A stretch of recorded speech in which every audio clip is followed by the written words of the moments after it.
From the 17th to the early years of the 18th century, most nations did not specify standards for military firearms.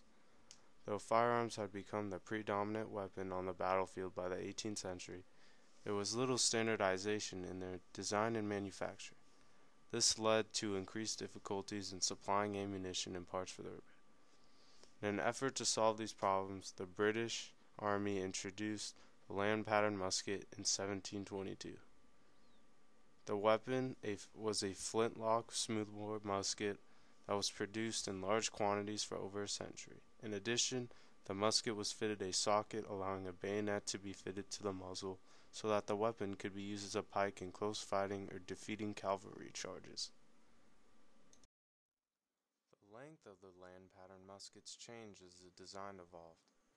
As time passed, the weapons became increasingly shorter, with the long land pattern measuring 62 inches long, while the 1756 militia pattern and 1768 short land pattern variations were 42 inches. The most popular version of the weapon, the East India pattern, stood 39 inches. Firing a 75 caliber ball, the brown bess barrel and lockwork were made of iron, while the butt plate, trigger guard, and ramrod pipe were constructed of brass. The weapon weighed approximately 10 pounds and was fitted for a 17-inch bayonet.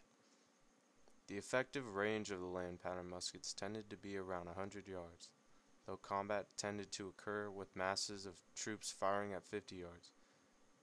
Due to its lack of sights, smoothbore, and usually undersized ammunition, the weapon was not particularly accurate. Due to this, the preferred tactic for this weapon were mass volleys followed by bayonet charges. British troops using the land pattern muskets were expected to be able to fire 4 rounds per minute, though 2 to 3 was more typical. The land pattern muskets became the longest used firearms in British history. Evolving over its service life, the land pattern was the primary weapon used by British troops during the 7 Years' War, American Revolution, and the Napoleonic Wars. In addition, it saw extensive service with the Royal Navy and Marines, as well as with auxiliary forces such as the British East India Company. In the early 19th century, many land pattern muskets were converted from flintlocks to percussion caps. This change in ignition systems made the weapons more reliable and less apt to fail. The final flintlock design, the pattern 1839, ended the land pattern's 117-year run as a primary musket for British forces. In 1841, a fire at the Royal Arsenal destroyed many land patterns that were slated for conversion. As a result, a new percussion cap musket, the pattern 1842, was designed to take its place.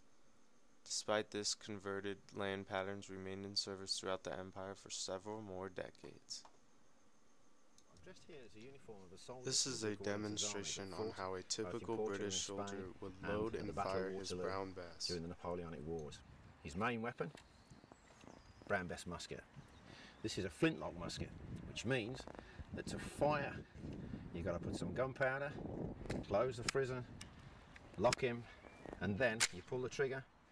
The sparks and the flames shoot through into the barrel, through a touch hole, ignite your gunpowder charge, which then shoots the musket ball out of the end. Let me show you. You half cock him. Make sure that everything is cleaned out. In your cartridge box, your cartouche, you fetch out a paper charge. In the top of this normally would be your musket ball. You bite the musket ball off, keep it in your mouth. You then sprinkle gunpowder into the pan and lock it. You then pour down the gunpowder. You would then spit down your musket ball, break up your paper cartridge to the wad. You take out your ramrod and you scour down your charge all the way to the bottom. You then ram him, get that out of there as quickly as you can, replace him. You then present your musket, you bring him on, lock him, prepare to fire! You bring him down, you reload, you carry on.